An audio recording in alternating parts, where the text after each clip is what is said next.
आज हम बात करेंगे दोस्तों बजाज ऑटो के बारे में, जो भारत की लीडिंग टू और थ्री व्हीलर मैन्युफैक्चरिंग कंपनी है विथ रियल ग्लोबल प्रेजेंस। दोस्तों बहुत बड़ा हिस्सा इनको इंटरनेशनल बिजनेस से आता है। अगर हम जितनी भी टू थ्री व्हीलर की कंपनीज को कंबाइन करें, उनमें इंटरनेशनल मार्केट में सबसे ज्यादा फायदा बजाज ऑटो उठा पा रही है। द कंपनीज आइकॉनिक ब्रांड जैसे Pulsar, Dominar, boxer, Chetak EV, ये सारी ब्रांड और उसके साथ उनकी कुछ इंटरनेशनल ग्लोबल पार्टनरशिप जैसे केटीएम और ट्रायम्फ उनको एक stronger player across the segments दोस्तों बनाती है। बजाज ऑटो का एक्सपोर्ट जैसा मैंने बताया हाईली डोमिनेंट है, 70 कंट्रीज में है, जो उन्होंने उनको एक पावरफुल इंटरनेशनल एज देता है। चलिए दोस्तों, अब हम इंडस्ट्री के ड्राइवर्स देखते हैं। राइजिंग मिडिल क्लास मोबिलिटी की डिमांड को और राइज कर रहा है, और उसके साथ strong export growth Latin America, Africa और एशियन कंट्रीज में आपकी डिमांड को बूस्ट कर रहा है। इसका पूरे पूरा फायदा दोस्तों बजाज ऑटो उठा पा रही है। ये लोग टॉप 30 इमर्जिंग इकोनॉमीज को कंटिन्यू ट्रैक कर रहे हैं और कंटिन्यू मोड पे दोस्तों अलग अलग देश में अपनी व्हीकल को सक्सेसफुली लॉन्च कर पाए। अभी अगर हम देखें तो 40% जैसा टर्नओवर तो ये इंटरनेशनल मार्केट से ले रहे हैं। उसके साथ प्रीमियम मोटरसाइकिल की डिमांड भी जो राइज हो रही है, उसका फायदा ये अपने केटीएम और ट्रायम्फ के द्वारा दोस्तों ले रहे हैं। अब टेक्नोलॉजिकल जब कोई चेंज आता है प्रोडक्ट्स में, तो इंडस्ट्री को बहुत बढ़िया दोस्तों इससे ग्रोथ मिलता है, क्योंकि लोग पुरानी टेक्नोलॉजी को छोड़ के नई टेक्नोलॉजी अपनाते हैं। जैसे हमने टीवी में देखा, टीवी सबके पास आ चुके थे, एलईडी टीवी आया, वापस से ग्रोथ आया। सिमिलरली दोस्तों अगर हम आपके टू थ्री व्हीलर में देखें तो ईवी के आने से वापस ग्रोथ इस इंडस्ट्री को बढ़िया आ रहा है। अभी ऑलरेडी स्कूटर्स में 20% ईवी पेनिट्रेट हो चुका है। इस 20% पेनिट्रेशन का फायदा भी बजाज ऑटो ने उठाया है। लेट आए दुरुस्त आए, अभी इनका मार्केट शेयर 21% दोस्तों पहुंच चुका है, जो बड़ी अच्छी बात है। उसके साथ बजाज का थ्री व्हीलर में ईवी में मार्केट शेयर 35 का है, जो लीड करता है। आईसीई में ये 75% का मार्केट शेयर रखते थे, वहां 75।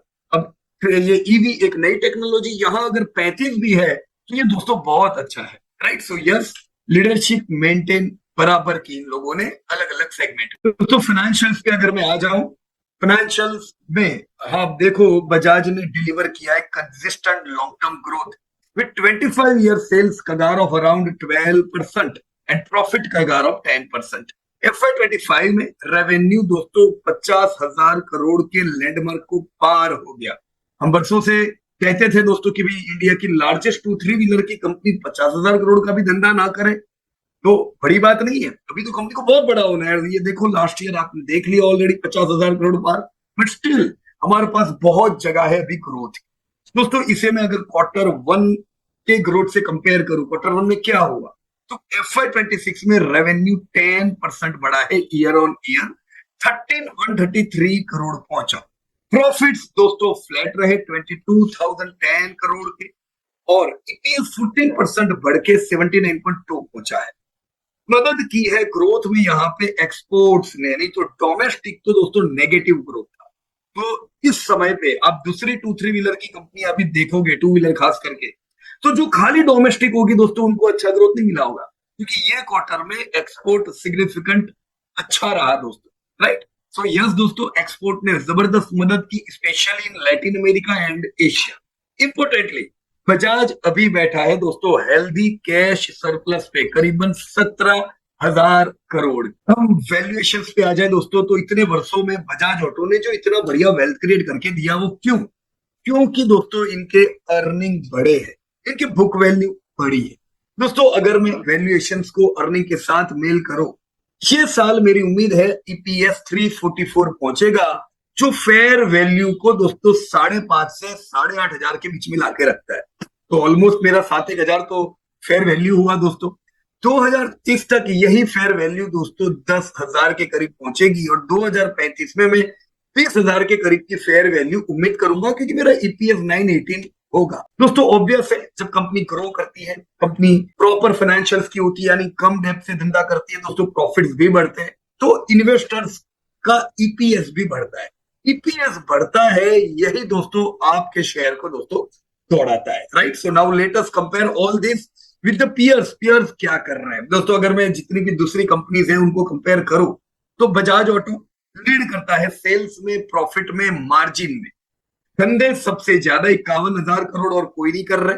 Hero at 39, TVS at 38, Eicher at 17,000 crore, right? Yes, TVS, Hero और बजाज को हम इंटरनल कंपेयर कर सकते हैं। हालांकि बजाज का थ्री व्हीलर का बिजनेस एक लीड करता है जिससे उनके मार्जिन बहुत अच्छे रहते हैं, राइट? पर हीरो को हम प्रॉपर टू व्हीलर में ही कंपेयर कर सकते हैं जिससे उसके मार्जिन दूसरों से कम है।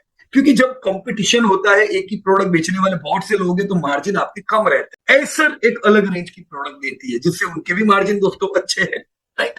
मैं अगर कंपैरिजन में देखो, इतना तो पता चला लीड कर रहा है बजाज, और बजाज को मदद कर रहा है इंटरनेशनल मार्केट, क्योंकि इन सब कंपनी में इंटरनेशनली सबसे बढ़िया जो होल्ड है वो है दोस्तों बजाज का, राइट? मैं और आगे एनालिसिस को ले जाऊं दोस्तों, तो ये क्वार्टर में, इस क्वार्टर जो ग्रोथ दिख रहा है, जैसा मैंने बताया, वो कंपनी जो खाली डोमेस्टिकली है, राइट, उनको चैलेंजेस का सामना करना पड़ा होगा। जैसे आप देख रहे हो हीरो मोटर डोमेस्टिकली है, 5% का डी ग्रोथ हुआ। पर जो कंपनी एक्सपांड कर रही है इंटरनेशनली, उनको ग्रोथ मिला है, तो उनको ग्रोथ मिला है इंटरनेशनल मार्केट से। साथ में अगर कोई कंपनी ईवी में अच्छा कर रहे तो ईवी भी ग्रोथ दे रही होगी। या आप देख सकते हो दोस्तों, बजाज ने डबल डिजिट ग्रोथ किया, आइसर ने किया, टीवीएस ने बहुत अच्छा ग्रोथ किया, ओला बहुत से चैलेंजेस का सामना कर रहा है, तो धंधा तो उनका आधा हो गया। एथर ग्रो कर रहा है। मैं क्वार्टरली प्रॉफिट्स देखो, राइट, तो प्रॉफिट नहीं बढ़े हैं एथर के, ओला के तो और घटे हैं, पर प्रॉफिट्स बढ़े हैं हीरो, टीवीएस, आइसर, बजाज के। इन सबके प्रॉफिट के पीछे कारण क्या है दोस्तों? कॉस्ट जो कम होती जा रही है, राइट? मैं लॉन्ग टर्म ग्रोथ देखूं तो मुझे हर एक साल में दोस्तों, 3 साल हो, 5 साल हो, 7 साल हो, 10 सालों में करीबन डबल डिजिट का ग्रोथ ले पाया हूं। और वो भी अब तो ईवी है, इंटरनेशनल मार्केट है दोस्तों। मैं जरूर उम्मीद करूंगा कि मुझे सेगमेंट में 12% प्लस का ग्रोथ मिले। निवेश इसलिए करना चाहिए क्योंकि ये 12% ग्रोथ अगर सेक्टर देता है तो कंपनियां पुरानी है, जैसे बजाज हुई, आइसर हुई, अब ये पुराने हैं, डेट फ्री है, तो कैश आप पे रहता है। मैं सिर्फ इमर्जिंग के पीछे दौड़ूंगा जिधर मुझे 20% ग्रोथ मिलेगा, उनका कैश फ्लो प्रॉपर नहीं होगा, तो ग्रोथ के बावजूद भी आपको चैलेंजेस होंगे। इससे तो थोड़ा कम ग्रोथ हो तो अच्छा है, पर कैश फ्लो कंटिन्यू तो है मेरा यहाँ पे, राइट? देखो, मैंने यही चीज आपको यहाँ पे डेप्थ स्टेटस से बताई है। बजाज ऑटो अ depth free company, Eicher depth free, hero depth free. Hero भी डेप्थ फ्री, बाकी भी डेप्थ फ्री, लेकिन हीरो का ग्रोथ नहीं है तो हमें मुश्किल यह हुई। पर Eicher, Bajaj, this all are growing also well and it's depth free also. देखो, टीवीएस का ग्रोथ बिल्कुल जबरदस्त है, धमाकेदार है, पर डेप्थ इनका बड़ा है, इक्विटी के मुकाबले 3 गुना। तो ये जो रेशियो है ये फेवरेबल नहीं, मुश्किल समय में चैलेंजेस का सामना करना पड़ सकता है। ओला, एथर, इन दोनों के ऊपर डेप्थ है 1 जितनी, तो ये भी ज्यादा हुई दोस्तों, राइट? सो डेप्थ, ग्रोथ, इन सबके बेस पे अगर मैं देखूं तो बजाज उभर के आता है, राइट? अब इस कंपनी में रिस्क और रिवॉर्ड क्या है फ्यूचर में? की रिस्क क्या है? EV supply chain bottlenecks. अभी आपने देखा दोस्तों कि जो कुछ कंपनी, कुछ सेगमेंट्स ऐसे थे जहां पे आपको मुश्किल ही आई, और वो सेगमेंट किसकी वजह से थे? मिनरल्स की वजह से थे, राइट? अब वो मिनरल नहीं मिल पा रहे, जैसे यहाँ पे मैग्नेट यूज होता है, उसमें भी वो मिनरल चाहिए, तो दिक्कतें आती है, जिससे हमें सेल्फ सफिशिएंट होना होगा, तब हम इन चैलेंज का सामना कर पाए। एंट्री लेवल में टू व्हीलर में बड़ी कंपटीशन है, अब 100 सीसी में बहुत बड़ी कंपटीशन है। हालांकि बजाज फोकस करता है 125 सीसी पे, राइट? तो जैसे आपने गाड़ियों में देखा कि सस्ती गाड़ियां नहीं बिक रही इंडिया, अब इंडिया में एसयूवी बिक रही है। सिमिलरली अब टू व्हीलर देखो तो सस्ते टू व्हीलर नहीं बिक रहे, अब इंडिया में 125 प्लस वाले टू व्हीलर बिक रहे हैं। सिमिलरली आप ईवी देखो तो जरूरी नहीं 1 लाख से नीचे वाली ईवी बहुत बिकती है, 1 लाख से ऊपर वाली ईवी बिक रही है, तो उसमें भी बजाज का होल्ड है। करेंसी वोलाटिलिटी इन एक्सपोर्ट भी एक रिस्क है, क्योंकि ये लोग एक्सपोर्ट में बहुत बढ़िया कर रहे हैं। रिवॉर्ड क्या हो सकते हैं दोस्तों? स्ट्रॉन्ग एक्सपोर्ट है इनका, और ईवी में क्वालिटी कंपनियों में इनकी लीडरशिप है, प्रीमियम सेगमेंट में ग्रोथ है, कंसिस्टेंट कैश फ्लो और डिविडेंड एक बहुत बढ़िया रिवॉर्ड है, क्योंकि कंपनी वर्षों से, इनका हिस्ट्री कहता है they have never made losses. So हमें अभी ऑलमोस्ट यहाँ पे 75% की अर्निंग तो डिविडेंड में मिली जाती है। तो एक ऐसी कंपनी जो ग्रो भी कर रही है और आपके साथ पैसा बांट भी रही। कंक्लूजन पे अब मैं आ जाता हूं दोस्तों। Bajaj auto remains a core portfolio stock for 12 to 14% कगार potential. strong cash flow, and attractive dividend, long-term investor can view Bajaj as a steady wealth compounder with EV leadership and global expansion as growth engine, right? Long term में मैंने fair valuation भी बता दी है, 20,000 का तो fair value इनका 10 साल में हो जाएगा. This will help us grow our portfolio, right? अब जो डेटा मैंने अभी आप लोगों के साथ यहाँ पे शेयर किए दोस्तों, इसको कोई टिप या रिकमेंडेशन ना समझिएगा. जो क्वार्टर 1 के रिजल्ट आए उनको मैंने मिला के आप लोगों के साथ ये इंफॉर्मेशन शेयर की, right? Before taking any decision, you should go through all the data.